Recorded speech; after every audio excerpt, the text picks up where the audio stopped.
Magbigay po tayo ng konting reaction at opinion dito, no? Sa mga kumakalat tungkol dito kay Yusek Cabral. At ang daming mga lumalabas ngayon ng mga balibalita na, di ba po, nabalita na namatay na itong si Yusek Cabral. Pero marami po ngayon mga balibalita na namatayan daw po siya sa Europe. At ito po ay naipost ang milyonaryo na sinabi rin ni Jason Sa. At ito po, panoorin po natin, ha. Panoodin natin tong mga pahayag ni Jason sa milyonaryo tungkol kay Yusek Cabral, at bahala na po tayong humusga kung may katotohanan ba. Insurance na ni Cabral that if something happens to her, merong maglalabas, or ito ang kanyang, anong tawag dyan, Admar, ito yung parang alas ni Cabral.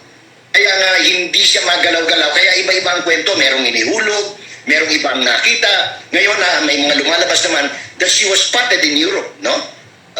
I don't know whether in conference with Saldico or with Secretary of Institution, who was reported yesterday to be in Paris.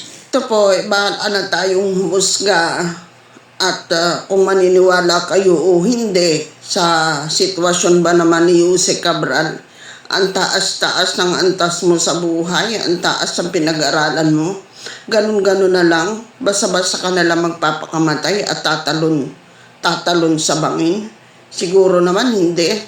Siguro kahit na sintaas ng langit ang problema mo, alam mo naman ang kahinatnan mo, pag tumalon ka sa bangin, talagang durug-durug ang katawan mo, di ba? Ewan ko na lang sa iba kung naniniwala, pero sa palagay ko hindi ako naniniwala na basta na lang tatalon yun sa bangin. Kung tutumaan, baka may tumulak, hindi natin alam.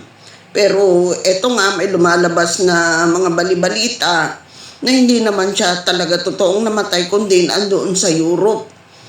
At ayan na nga, may sinabi nga si Jason Sa na namatay sa Europe. At bahala na tayong humusga.